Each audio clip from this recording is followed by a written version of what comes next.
بسم الله الرحمن الرحيم. معاكم المهندس هاني الحيل. النهارده هنتكلم عن الباب البي في سي، وهنشرح الباب البي في سي وطريقه استخدامه وطريقه تركيبه. طبعا زي ما حضراتكم عارفين الباب البي في سي بيركب بعد التشطيب، بعد ما نشطب خالص نوقف الشغل على البطانه ونبتدي نركب الباب البي في سي. معانا النهارده باب بي في سي تركي، الحلقه اكريليك، بس المختلف هنا ان احنا عملنا حاجه مختلفه شويه. الحلقه طبعا اكريليك، فاحنا بنركب المفصله في الحلق، فاحنا سقطنا خشب جوه الحلق، جوه الحلق نفسه سقطنا خشب عشان المسامير لما تركب في خشب. بص يا هندسه، افضل طريقه تركب بيها ابواب الغرف اللي هي البي في سي اللي هي الجاهزه ديت، سواء هتركبها لغرف النوم او للحمامات.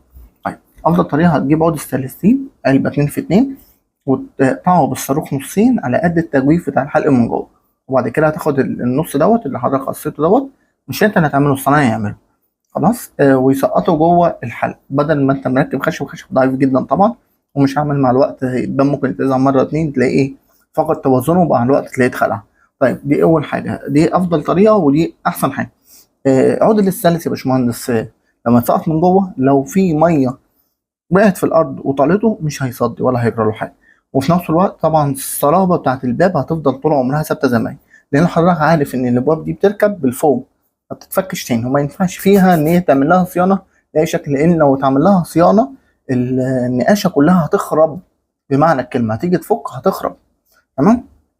طيب، وده برضو عشان احنا نبعد برضو الايه العملاء بعيد عن وجع الدماغ والقرف ده كله، وبرضك نكون ركب لها حاجه مره واحده بقت تمام.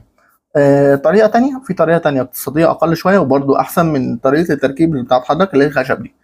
هتجيب علبه 2 في 2 حديد، وبرضك هتقصها نصين وتسقطها من جوه بس اقل من مقاس الحلق ب5 سم. طب ليه؟ عشان خاطر حضرتك لو في ميه وقعت في الارض برضك ما تطولش الحديد ده ويصدي. طيب، برضو ده بيرجع على حسب المكان ده لو فيه رطوبة عالية، انا ما افضلش الاقتراح التاني دوت، خصوصا في باب الحمام. تمام، دي طريقة التركيب الصحيحة وامتن بكتير من طريقة التركيب بخشب، بس بشرط ان حضرتك تكون جايب علبة الحديد دي 2 مللي، ما تجيبش حديد عبارة عن 5 من 10 و7 من 10، حاجات ضعيفة يعني. تمام، ولذلك هتبقى ان شاء الله باذن الله ناجحة جدا، والعميل هيدعي لك، والله هيدعي لك على شغلك ده العمر كله يعني. تحياتي ليك، وانا حبيت اصلح المعلومه دي عشان ما فيش حد يركب بالطريقه دي وفي الاخر يخسر الباب هتلاقيه النهارده هيعمل له مش اقل من 8000 جنيه و10000 جنيه. تحياتي ليك، السلام عليكم.